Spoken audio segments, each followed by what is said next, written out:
2003 में अमेरिका का प्रेसिडेंट अचानक टीवी पर आया और उसने कहा सद्दाम हुसैन और उसके दोनों बेटों के पास and his sons सिर्फ 2 दिन का टाइम है कि वो इराक को छोड़कर भाग जाए, must leave Iraq within 48 hours. वरना अमेरिका उन पर ऐसा हमला करेगा जिसे पूरी Their दुनिया याद refusal to रखेगी। do so will result in military conflict. लेकिन of course Saddam Hussain America जैसी सुपर पावर की धमकी के बाद भी अपने तख्त पर बैठा रहा।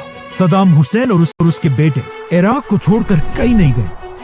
तो अब अमेरिका के पास और कोई ऑप्शन नहीं था। अमेरिका ने अपनी फुल ताकत के साथ इराक पर हमला कर दिया। अमेरिका और उसके साथियों ने मिलकर इराक पर हजारों बॉम्ब्स गिराए।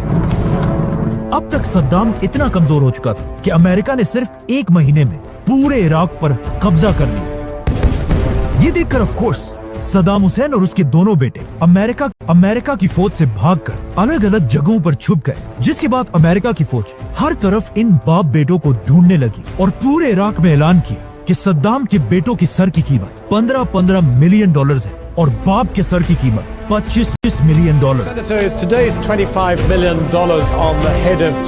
अब सद्दाम हुसैन को ढूंढना तो बहुत मुश्किल था, लेकिन उसके दोनों बेटे एक साथ अपने एक बहुत ही करीबी दोस्त के घर छुप कर बैठे थे, जहाँ कहा जाता है कि ये दोनों भाई कई दिन तक सारा दिन वीडियो गेम्स खेला करते थे। लेकिन जैसे ही अमेरिका ने इन दोनों की सर की कीमत $15 मिलियन रखी, इनका ट्रस्टेड दोस्त भी इन पैसों के लालच में आया और अपनी दोस्ती को भूल गया।